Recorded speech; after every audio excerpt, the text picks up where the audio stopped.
તો નમસ્કાર મિત્રો, જય જોહાર, જય આદિવાસી. હું છું નામ હામ જાય તેલ લેવા. આજે આપણે મુદ્દાની વાત કરીશું. નામ આપણે બાદમાં પણ કહી શકીશું. કે દોસ્તો, મેં 10 દિવસ પહેલાં એક વિડીયો અપલોડ કર્યો હતો. એ વિડીયોમાં મેં એમ કીધું હતું કે આપણા આદિવાસી સમાજમાં હાલમાં ડીજે બંધ કરવાનો માહોલ ખૂબ ગરમ છે. તો હાલમાં તમે મને કમેન્ટ કરીને કહો કે ભાઈ ડીજે બંધ થવું જોઈએ કે ના બંધ થવું જોઈએ. તો દોસ્તો, એ વિડીયો પર ખૂબ સારી કમેન્ટ આવી છે. લગભગ 1300 કમેન્ટ આવી છે. તો હવે એક કમેન્ટને ઉઠાવવા જઈશ તો લગભગ વિડીયો કાલે સુધી પૂરો થશે. તો વિડીયો ખૂબ લાંબો થઈ જશે. એના કરતાં આપણે એક આઈડિયા સિદ્ધિ કરી છે કે અહીંયા તમને હરેક કમેન્ટ દેખાશે. તમે કમેન્ટ કરી હોય તો તમે એ કમેન્ટને રોકીને વાંચી શકો છો અને લોકોની કમેન્ટ શું છે એ પણ તમે અહીંયા જોઈ શકો છો. મેં એમાં કીધું હતું કે ડીજે બંધ કરાવવું હોય તો બ્લેક દિલ મોકલજો અને ડીજે ચાલુ રાખવું હોય તો લાલ દિલ મોકલજો. તો અહીંયા તમે જોઈ શકો છો લાલ દિલ કેટલા છે અને બ્લેક દિલ કેટલા છે. અને ખાસ કમેન્ટ વાંચજો કે લોકોનું શું કેવું છે આ વાત પર. તો દોસ્તો, આજનો આપણો વિડીયો ખાસ ભણવાનો છે. લગભગ આજે આપણે એવા ખાસ ટોપિક 4 તૈયાર કર્યા છે. એક પહેલો ટોપિક આપણો એ છે કે હાલમાં તમે દહેજ બંધ કરો, અને બીજો ટોપિક એ છે કે દારૂ બંધ કરો, અને ત્રીજો આપણો ટોપિક એ છે કે ડીજે બંધ થવું જોઈએ કે ન થવું જોઈએ, અને ચોથો ટોપિક આપણો એ છે કે સમાજના હરેક આદિવાસીઓ બધા એક થાવ અને બધા થઈને એકતા કરો. એના પછી આ વાતનો કંઈ નિરાકરણ આવે. દોસ્તો, આપણે આજે 4 વાત પર ડિસ્કસ કરીશું અને લોકોને સમજાવીશું કે ભાઈ શું કરવું જોઈએ હકીકતમાં. પહેલી આપણી વાત છે કે દહેજ ઓછું કરો. મારું કેવું નથી, પબ્લિકનું પણ કેવું છે. તમે અહીંયા હરેક કમેન્ટમાં લોકો કહેશે કે ભાઈ પહેલાં દહેજ ઓછું કરાવો. તો દોસ્તો, દહેજ ઓછું કરવાનું, હા, એ વાત તો બરાબર છે. કેમ કે હાલમાં દહેજ લોકો એટલું લઈ રહ્યા છે કે સામેવાળી પાર્ટી લેણું થવા કામે જાય એટલે ઘેર આવવાના ફાંફા પડી જાય, એટલું દહેજ લઈ રહ્યા છે. કેમ કે હાલમાં મારા સમાજની વાત કરું, મારા સમાજમાં 1,91,000 રૂપિયા દહેજ લેશે, બોલો. અને બીજા ઘણા ખરા એવા સમાજ છે ત્યાં 2 લાખથી ઉપર દહેજ લેશે. કેમ કે અમે લોકો જ્યારે બીજા ગામમાં લાડી દેખવા જઈએ અને લગ્ન કરી અને ઘરે લાડીને લાવીએ તો અમને ખબર હોય છે કે સામેની પાર્ટીએ કેટલું દહેજ લીધું છે.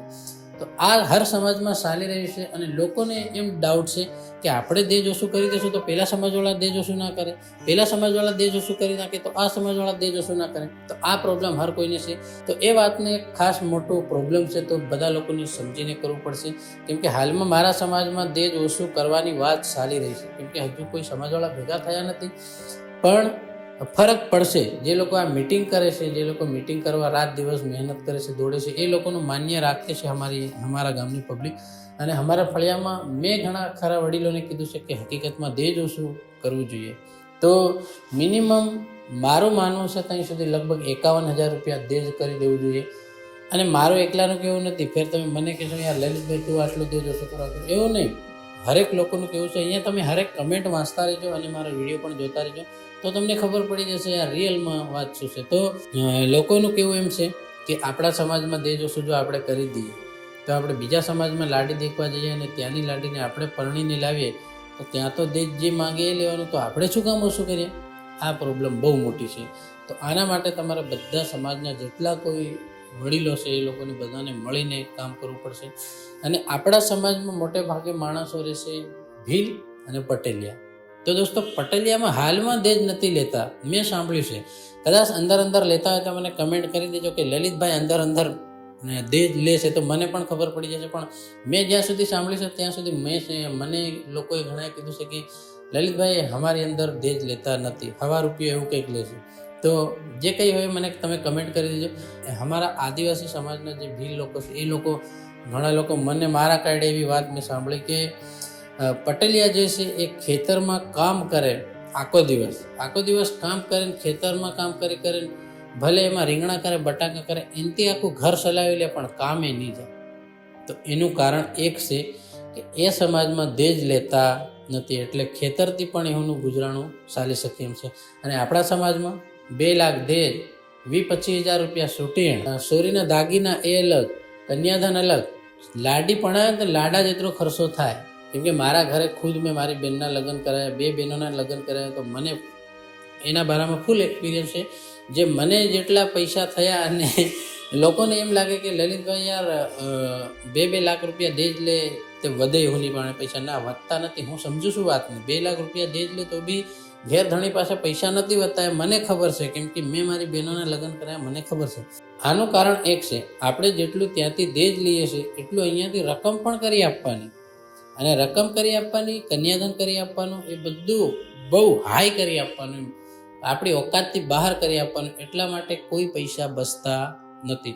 એટલા માટે મારું એટલું માનવું છે કે આપણે જો દેજ ઓછું કરી દઈએ તો આ બધો સામાન થોડો થોડો ઓછો કરવો પડે તો ઘર ધણી પોસાય. દોસ્તો બીજો સવાલ એ છે કે દારૂ બિલકુલ બંધ થઈ જવો જોઈએ. તો દોસ્તો જે કોઈના સમાજમાં દારૂ ચાલતો હોય એ બિલકુલ બંધ કરી દેજો, કેમકે મારું કેવું નથી, પબ્લિકનું પણ કેવું છે કે દારૂ બંધ થઈ જવો જોઈએ, કેમકે એ પણ એક બહુ મોટો ખર્ચો છે. હાલમાં અમારા સમાજમાં દારૂ ચાલતો નથી, અને અમારા સમાજમાં જો કોઈ દારૂ ભૂલતી બી લગ્નમાં જે વાના હોય કે ડીજે વાગતો એમાં કોઈ બોટલની નાસ્યો કોઈના હાથમાં પકડાયો તો એને 15,000 રૂપિયા દંડ કરવામાં આવે છે. એ ભલે પછી સગા સંબંધીઓનો હોય કે ગામનો હોય. પંચમાં જો દારૂ કાઢ્યો તો એને 15,000 રૂપિયા દંડ ફટકારવામાં આવે છે અમારે ત્યાં. એટલે અમારે ત્યાં દારૂ બંધ છે. તમારે ત્યાં દારૂ બંધ છે કે નહીં એ મને કમેન્ટ કરીને કહેજો. બાકી દારૂ બંધ થવો જોઈએ, કેમ કે દારૂનો ખર્ચો ઓલમોસ્ટ લાખ નહીં પણ 80,000 થી 90,000 તો દારૂ જોઈએ બહારથી પીવાડે. તો આમ બધી પબ્લિકને પીવાડવું હોય તો લાખ રૂપિયાનો દારૂ જોઈએ. તો એ એક બહુ મોટો આગલો ખર્ચો છે, એ બંધ થઈ જવો જોઈએ.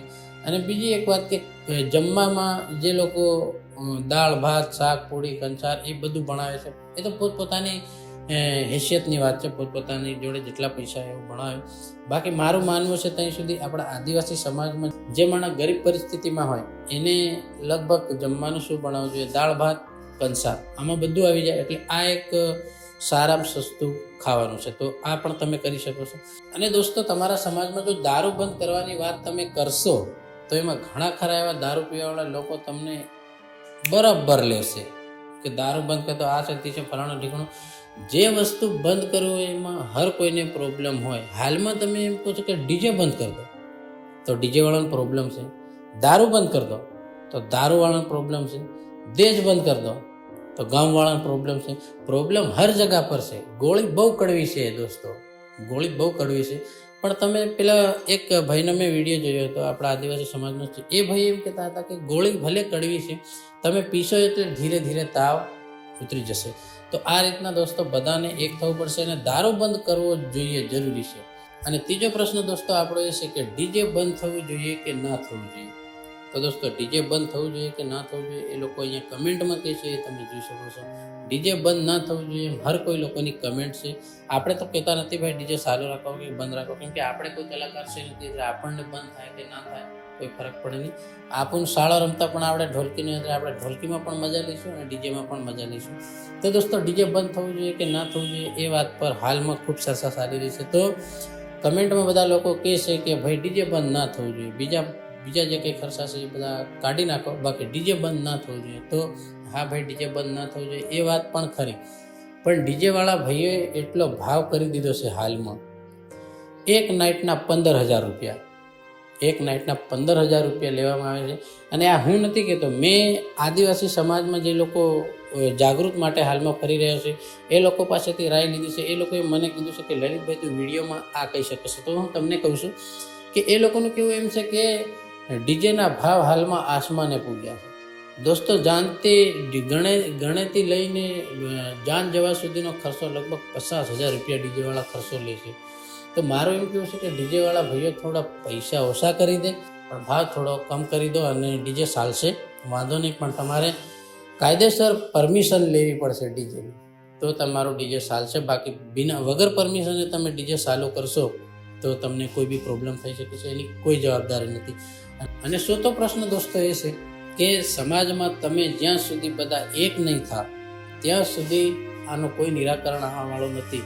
કેમકે આ ગામમાં થોડું વધારે દેજ લેશે, પેલા ગામમાં વધારે દેજ લેશે, તો એ પાછું હતું એનું એ જ થશે. તો બધાને સમજી અને જે લોકો મિટિંગો કરે છે મિટિંગો તમે અટેન્ડ કરો અને ત્યાં જઈને સાંભળો કે શું કહેવા માંગે છે. બધા એક સાથે આપણે બંધ કરીશું આ કામ તો લગભગ બંધ થશે. ધીરે ધીરે થોડું કરતાં પણ બંધ કરવું પડશે. કેમ કે આપણા ભીલભાઈઓ લગભગ આ લગ્ન હાલમાં લગ્નનો ટાઈમ આવી ગયો છે, લગ્ન કરાવવા બધા લોકો કામે ત્યાં ઘરે આવશે અને અંડસંડ પૈસા ઉડાવી અને નોતરાન મમેરાન આ તે બધું કરી અને કામે જતા રહેશે. આ વર્ષથી કામે જયેલા આવતા વર્ષે ફરી ઘેર આવે. કામ કરી મહેનત કરીને ખાવ એ વાત ખરી છે, પણ તમે હદથી બહાર મહેનત કરો તો એ તમારે ગુંજામાં રૂપિયો બચતો નથી, તો એ બહુ મોટી એક સમસ્યા છે. આ આપણા લગ્ન અને નોતરણ મમેરા હું જાણું છું ત્યાં સુધી મારા ગામના બી મને ઘણા લોકો કહે છે યાર આમ જ આપણે મરી પડ્યા છે, તો મરી પડે તો ભાઈ બંધ કરો યાર. પણ ના, એ વાત નહીં કરવાની, બંધ કરવાની વાત જ નહીં કરવાની કોઈની. તો થોડું બધું ઓછું થાય એવું બધા લોકો પ્રયાસ કરજો અને બધા લોકો કોશિશ કરજો. અને આ વિડીયોમાં તમારે શું કહેવું છે મને કમેન્ટ કરીને કહેજો. ભલે ડીજેવાળા ભાઈ હોય, સમાજવાળા ભાઈ હોય, જે લોકોને જે કંઈ કહેવું હોય એ મને કમેન્ટ કરીને કહેજો. નેક્સ્ટ વિડીયો આપણે લાવીશું. પણ મારા મનમાં એક ખાસ સવાલ છે, એ સવાલને લઈને હું હાલમાં ગડબડ છું, એના માટે શું કરવું જોઈએ? તો એના માટે તમારે મને કમેન્ટ કરવી પડશે. અને એ સવાલ એ છે કે જે સૂર્ય ઉદાળ નાહી જાય એ લોકોનો દાવો કેટલો લેવો જોઈએ? અને હા, એક ખાસ વાત આ ડીજેવાળા ભાઈઓ માટે, કેમ કે તમારી મોટી પ્રોબ્લેમ હાલમાં પ્રોબ્લેમ ઘણી છે, પણ ઉકળીને આવે છે એ મેઇન પ્રોબ્લેમ તમારી છે.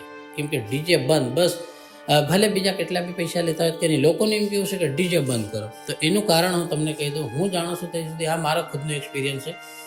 દેખો દોસ્તો, આગળ પણ ડીજે ચાલતા હતા તે વખતે કોઈ નહોતું કીધું કે ભાઈ ડીજે બંધ કરો, ના છે તીસે ફલાણું ઢીકણું. એનું કારણ શું હતું?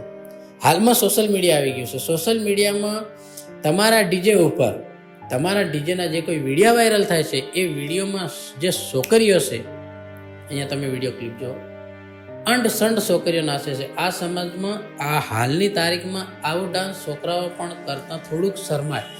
તો આજકાલ છોકરીઓ એવા ડાન્સ કરે છે ડીજે પર. તમારા ડીજે બંધ કરાવવાનું મેઇન કારણ છે આ છોકરીઓ. આ લોકોએ જ્યારથી કમરિયા લસકાવવાનું ચાલુ કર્યું છે, જેમના તેમ અંડસંડ, કોઈ શરમ હરમની, બધી શરમ છોડીને અંડસંડ નાચવા માંડ્યા. એના પછી લોકોને એમ લાગ્યું કે ડીજેના બદલે પબ્લિક વગડી રહી છે. તો એક આ પણ એનું કારણ છે મને લાગ્યું, એટલે મેં તમને કીધું. અંડસંડ તમારા ડીજે પર કોઈ ડાન્સ કરતો હોય ને ખરાબ સ્ટેપનું ડાન્સ કરતો હોય તો તૈયારીમાં ડીજે બંધ કરી દો અને એને કીધું કે જા નીકળ, તારા બાપનું ડીજે હોય ત્યાં જઈને આવો ડાન્સ કરતો. વ્યવસ્થિત રીતે તારે ટીમલી રમવી હોય તો રમ, અને અંડસંડ ડાન્સ કરીશ તો તારા બદલે અમારા ડીજે પર પણ ખૂબ સારી અસર પડે છે. અને તમારા પર નહીં, હરેક ડીજે પર અસર પડે છે. અને આના બદલે મારું માનવું છે ત્યાં સુધી આવા ખરાબ વિડીયો ડાન્સના વાયરલ થયા છે, એના પછી આ બધો મામલો તમારા ડીજે ઉપર વધારે આવ્યો છે. એટલા માટે હું તમને એક જ રિક્વેસ્ટ કરીશ કે આવા કોઈ ખરાબ ડાન્સ કોઈ ચોરી કરતી હોય તો એને કહી દેવાનું, ભાઈ તો બેસી જા, શાંતિ રાખ, અને તારા બાપનું ડીજે હોય ત્યાં જઈને નાચજે, બાકી તમારા બદલે અમને પણ ખૂબ સારો અસર પડે છે. તો દોસ્તો, આ બધી વાત હતી આજની ડિસ્કસ કરવા માટે. અને તમને આ વાતમાં શું લાગ્યું, તમને શું કમ્પ્લેન્ટ લાગ્યું અને શું સારું લાગ્યું મને કમેન્ટ કરીને કહેજો. પણ હજી એક મારા મનમાં ખાસ વાત રહી ગઈ છે, એના પર આપણે અલગથી વિડીયો બનાવીશું. પણ એ સવાલ હું તમને આ વિડીયોમાં પૂછી લઉં. મારે તમને એમ કહેવું છે દોસ્તો, જે છોકરી ઉદાળ નાહી જાય એના માટે શું કરવું જોઈએ? ભલે તમે જવાબ ના આપો તો તમારા ફળિયાના કાકા કુટુંબને પૂછી અને પછી કમેન્ટ કરજો કે જે છોરી ઉદાળ નાહી જાય એનું શું કરવું જોઈએ. તો દોસ્તો, આ તો આજનો વિડીયો કેવો લાગ્યો મને કમેન્ટ કરીને કહેજો. લાઈક શેર સબસ્ક્રાઈબ કરવાનું ના ભૂલતા. આવા ને આવા વિડીયો આપણી ચેનલ પર આવતા રહેશે, અને લોકો જે કંઈ કહેશે એના બારામાં હું વિડીયો બનાવીશ. ફરી મળીશું નેક્સ્ટ વિડીયોમાં. અને મારું નામ ખરા રહી ગયેલું, મારું નામ છે લલિત પલાસ વાત ખલા.